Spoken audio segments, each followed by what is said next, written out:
Queridos irmãos, a paz do Senhor, pastor Everaldo, meus amados irmãos, apareci, viu? Eu estava um pouco ausente em decorrência das grandes tarefas que eu tenho diariamente no meu ministério, na advocacia. E também os irmãos sabem, como eu já vos disse, eu não sou influenciador digital. Algumas vezes eu dou aqui minha opinião sobre determinados assuntos, principalmente quando me pedem, né? E dessa vez eu recebi aqui um pedido. Eu ainda vou me manifestar no grupo CGADBPB, é um grupo de obreiros que eu administro aqui sozinho aqui na Paraíba. Nós somos quase 450 pastores e hoje eu ainda vou falar para eles. Mas eu quero falar primeiro aqui para vocês. O tema que me chega para dissecar ou para responder ou para comentar é um tema muito moderno. Moderno, aspas, ele é tão antigo quanto a Bíblia, mas para nós ele está sendo assim um tema moderno, que é o que são os desigrejados. O que é isso? Os desigrejados, né? Hoje está em voga esse tema porque muita gente está deixando de congregar. Muita gente está saindo não estão se desviando do evangelho, embora alguém chame eles de desviados, mas eles não são desviados. Eles se decepcionaram com alguma coisa da igreja, né? E resolveram não se congregar mais, né? E aí eles são apelidados aqui de desigrejados, né? Eu hoje falo aqui de casa, né? E daqui de casa eu quero conversar com vocês, né? Eu quero dizer aos irmãos que esse tema, embora esse título seja novato, ele não é novo, Os desigrejados estão previstos na Bíblia Sagrada. Eu quero ler aqui para vocês uma palavra do escritor aos Hebreus, lá em Hebreus capítulo 10, verso 25, quando ele diz assim: não deixando a nossa congregação, como é costume de alguns. Ou seja, naquela época, as pessoas já tinham alguma desilusão com relação à igreja, né? E por isso eles deixavam de se congregar. E aí o escritor aos Hebreus, né? Que eu não sei quem é, mas se eu fosse votar eu diria que era São Paulo, mas aquilo que não está claro, eu não posso clarear, principalmente nas escrituras sagradas. Mas o escritor preocupado disse, ele recomendava, ele doutrinava que os irmãos não deixassem as suas congregações, como era costume de alguns. Eu hoje recebi uma estatística, eu não sei se está certo, porque estatística no Brasil é muito difícil a gente acreditar, não é verdade? Mas me passou aqui o irmão, 15 milhões de pessoas hoje não congregam. O nosso efetivo de desigrejados hoje no Brasil é 15 milhões. O que é isso? É um terço. É um terço dos crentes. É um terço do efetivo dos evangélicos no Brasil. Isso é muito preocupante, irmãos. É preciso ser examinado isso. É preciso que as convenções, inclusive a nossa CGADB, outras convenções, a Convenção Batista, Congregacional, certo? Elas parem para examinar isso. Por que tanta gente está deixando de ir para a igreja? Tem um outro tema que eu sempre falo para os irmãos, por que tanta gente está deixando de ser evangélico? Por que tanta gente está se desviando? Por que tanta gente está trocando de igreja? Seria culpa desse povo? Ou será que nós, ministros de Deus, teríamos nossa participação de culpa, certo? Nessa lamentável estatística? Eu quero dizer aos irmãos que eu não digo que os irmãos que não estão se congregando, eles estão desviados. Absolutamente não. Eu vejo que eles conhecem exatamente o Salmo 122, alegrei-me quando disseram, vamos à casa do Senhor, né? O Salmo 133, ó quão bom e quão suave que os irmãos vivam em comunhão. Quer dizer, sim, sempre houve em nós o desejo, a alegria da gente se congregar. Por que a gente não está se congregando hoje? Eu estava pensando aqui com meus botões, irmãos, e me vislumbra assim quatro motivos. O primeiro, a pandemia. A pandemia, depois da pandemia, nós não podemos deixar de reconhecer que os crentes, muitos deles desapareceram da igreja. Mas eu não creio que isso seja um motivo fundamental, importante, porque a pandemia foi embora. Depois da pandemia, nós que ficamos vivos, por que não voltamos para a igreja? O segundo motivo, a transmissão dos cultos pela internet. Eu não posso negar a vocês que eu acredito nesse motivo também. Não como motivo principal, mas quando você transmite o culto pela internet, eu acredito que vocês já avaliaram isso aí com os técnicos de vocês, né?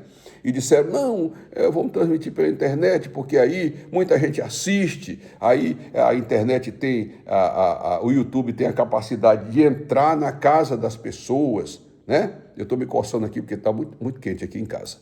Aqui no Nordeste está pegando fogo. Então, a internet tem aquela capacidade de entrar no lar da pessoa, das pessoas, principalmente das pessoas abastadas, das autoridades que não vão na igreja, mas a internet vai lá na casa deles. É o argumento que dão. Um argumento forte, mas um argumento que eu não acho o motivo principal. Está entendendo, irmãos? Eu acho que não há dúvida que a internet, a transmissão do culto pelo YouTube, né? Ele leva algumas coisas que faz o crente se desinteressar de ir ao culto, né? Primeiro porque ele tem a capacidade de assistir o culto, a mensagem que ele quer, só de trocar de canal. Não está prestando isso aqui, ele troca de canal para outro. Ah, esse pregador é bom, então eu fico nesse canal. Esse aqui não presta, eu vou para outro canal, tá? Essa é uma opção que não tem na igreja. Na igreja, principalmente na minha denominação, né, a gente prima muito por não gostar das pessoas que são cultas biblicamente, né? Isso é fato. Nem adianta me desmentir que isso é fato, né? Na Assembleia de Deus não se prioriza a cultura bíblica, se prioriza o Deus, Jesus vai te curar, Jesus vai te dar isso, receba, certo? E conhecimento bíblico quase zero. Então as pessoas hoje, elas não estão mais atrás de Yahweh.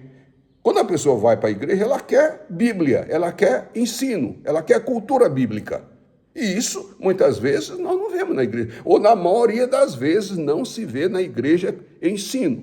É desabafo, é contação de história mentirosas, certo? É história de trancoso, ataques do pastor que não tem autoridade para chamar a ovelha no seu gabinete, vai e ataca através do púlpito. Muitos crentes deixaram de ir para a igreja porque são atacados na igreja. Eles não são doutrinados, eles não são disciplinados, eles são atacados. O evangelho não ataca, o evangelho disciplina. O evangelho corrige, mas o evangelho não pode ser instrumento de ataque do pastor contra os seus desafetos na igreja. Tá? Então as pessoas vão então assistir os cultos em casa. E aí lá ela não dizima, lá ela não tem aquela alegria da confraternização, da união, que só tem na igreja, onde a gente abraça o irmão, onde a gente sente alegria, onde a gente chora, onde a gente se vê, onde a gente tem o calor humano. Não tem, a televisão não tem calor humano. Embora você assista, você veja que o culto é bonito, a palavra foi boa, mas você não tem aquele entrosamento que tem no culto físico. Então, a televisão, a internet, o YouTube tirou muita gente da igreja. Principalmente essas pessoas, como eu estou dizendo, essas pessoas que querem ir na igreja para escutar a palavra de Deus e não escutam, né? Porque hoje muitas igrejas não tem mais púlpito, tem palco. Não tem mais púlpito, tem palco. Tiraram os púlpitos e tiraram os ministros do púlpito e agora fizeram palco, né? Onde os artistas gospels se apresentam. Inclusive os artistas gospels pregadores, que tem muitos deles, né? O outro motivo que eu vejo, esse sim para mim é o motivo mais, aliás, ainda não é o principal, ainda tem um outro aqui que eu anotei aqui para dizer aos irmãos. Pessoas que querem viver de qualquer jeito. Pessoas que estão na igreja, não querem aceitar a doutrina, não querem aceitar a correção, não querem aceitar nada, certo? Querem viver igual como eles viviam no mundo. E quando a doutrina os confronta, quando o pastor os confronta com a palavra, né? Então eles ficam inquietos, ficam, vamos dizer assim, desconfortável e dizem, aí eu não vou. Por quê? Porque hoje tem igreja, irmãos, para qualquer gosto. Hoje tem igreja para todos os tipos de crente. O crente errado, o crente desviado, o crente beberrão, o crente adulto, tudo tem igreja. Eles vão para essas igrejas que se adequam a eles e não eles se adequam à igreja. E o último motivo para o nosso vídeo aqui não ficar tão longo, que eu anotei aqui, são os maus exemplos dos pastores. Para mim, esse é o motivo fulcral. Hoje, uma grande parte dos crentes estão fora dos templos, não fora da igreja, porque templo não é igreja. Eu quero deixar bem claro aqui para os irmãos uma coisa: templo não é igreja. No início da igreja, na igreja primitiva, não tinha nem templo. Era nas casas que os irmãos se congregavam, nas casas que os irmãos se encontravam. Então, esse negócio de dizer que igreja é templo não existe, tá? Mas a igreja somos nós. E os crentes aprenderam pela Bíblia Sagrada que o pastor deve ser o exemplo dos fiéis. O crente se mira muito no seu líder, no seu pastor. Olha, irmãos, nós aprendemos, eu aprendi, vocês aprenderam, certo? Que o pastor é o anjo da igreja. É assim que está escrito lá em Apocalipse. Quando o Senhor mandou aquelas mensagens, ele mandou para o anjo da igreja. Então, quando o pastor rouba, desvia dinheiro, adultera, abusa de criança, mente, o que tem de pastor mentiroso hoje não é brincadeira. Eles são tão cínicos que eles mesmos se desmentem. Eles dizem uma coisa aqui e na outra congregação já diz outra, na outra diz outra, né? Pastores que não são leais, pastores que não têm compromisso com as ovelhas, com o seu ministério, mas com dinheiro. Nunca se falou de dízimo tanto quanto hoje. No próximo sábado, dia 4, eu vou fazer 71 anos. Eu tenho 54 anos de evangelho. Eu não me lembro que os meus primeiros pastores, sequer doutrinavam sobre dízimo. Dízimo era uma doutrina doméstica. Os pais levavam as crianças para a igreja, levavam as crianças para a escola dominical e botavam a moeda de homem. Eu falei, isso aqui é o dízimo, tem que dar o dízimo, tem que dar o dízimo. Os pais que ensinavam. Hoje a doutrina principal na igreja é dízimo. As pessoas ficam constrangidas de ir na igreja porque a ordem é arrecadar dinheiro, é arrebentar os crentes com dinheiro. Né? É dinheiro para congresso, é dinheiro para comprar blusa, é dinheiro para comprar não sei o quê, é dinheiro para comprar não sei o quê das crianças, certo? É dinheiro para isso, é dinheiro para aquilo, além do dízimo, as ofertas alçadas, as ofertas ordinárias e investimento na igreja, nada. As igrejas caem no pedaço. Muitas congregações no Brasil estão caindo nos pedaços. É preciso os pastores sérios que dirigem aquelas congregações estar ligando para os irmãos pedindo dinheiro. Para mim pedem muito, né? Ô irmão, me ajude aqui, o banheiro aqui está quebrado, aqui essa parte do templo caiu, certo? O templo está se deteriorando, certo? E nós ajudamos quando podemos.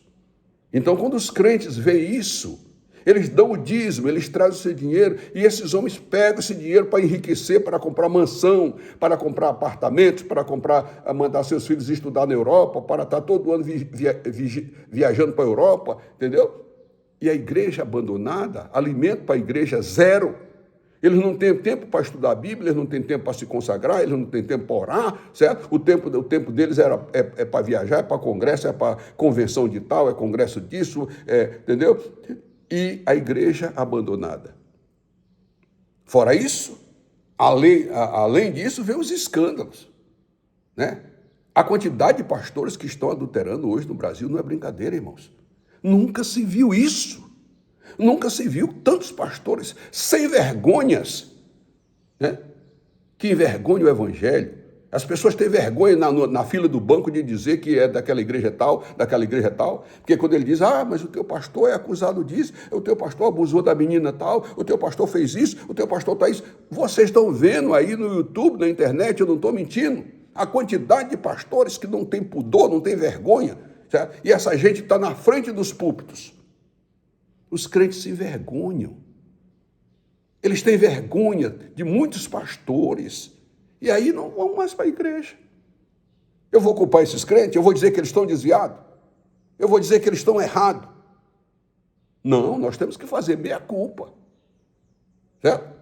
Aí você diz, mas olha, ele não tem que olhar para o pastor, tem que olhar para Jesus. Mas se nós tivéssemos que olhar só para Jesus, não tivéssemos que olhar, por exemplo, dos nossos líderes, Deus não tinha dado pastor à igreja. A igreja ficava aqui e Jesus ficava no céu. Mas se Deus colocou o pastor aqui, é para ele ser uma miragem, para ele ser um espelho para a igreja. Certo? Então, me parece que esse é o principal motivo desses irmãos saírem. Eles não estão desviados. Eles não estão desviados, eles estão em casa. Eu conheço muita gente que está em casa, orando em casa, cantando em casa, lendo a Bíblia em casa. Pastor Everaldo, está certo? Claro que não está certo. O certo é estar na igreja.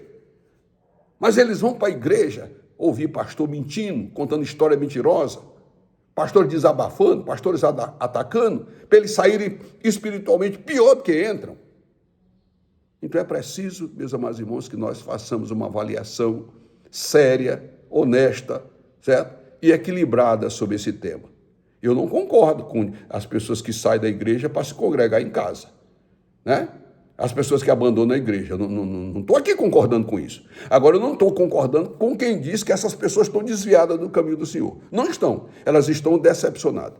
E eu aprendi uma coisa, meus amados irmãos. Eu estou olhando para esses 15 milhões de crentes que estão fora dos templos. Não estão fora da igreja. Eles não estão fora da igreja. Eles estão fora dos templos. E eu aprendi uma coisa. Aqui é 30% do efetivo dos evangélicos do Brasil. E eu aprendi uma coisa. Minha avó dizia, meu filho, numa sala de aula de 50 alunos, se 2 alunos, 3 alunos, 4 alunos é reprovado, a culpa é deles. Certo? Mas numa sala de aula em que 15, 20, 30 alunos são reprovados, a culpa é do professor. Então vamos examinar, vamos nos julgar, vamos nos examinar propriamente e verificar se esses desigrejados que nós chamamos, eles devem ser condenados ou se a culpa é nossa, ministro de Deus, de não fazermos o nosso dever, não apacentar as ovelhas e ficar apacentando só nossos interesses. É minha opinião. Um grande abraço a todos. Se inscreva no meu canal, eu estou com saudade de vocês. Assim vocês também acionam um sininho que tem por aí. Quando o velho aqui falar, certo? Vocês ouvirão, vocês vão me ouvir em algum lugar. Um beijo no coração. A paz, Senhor. Tchau.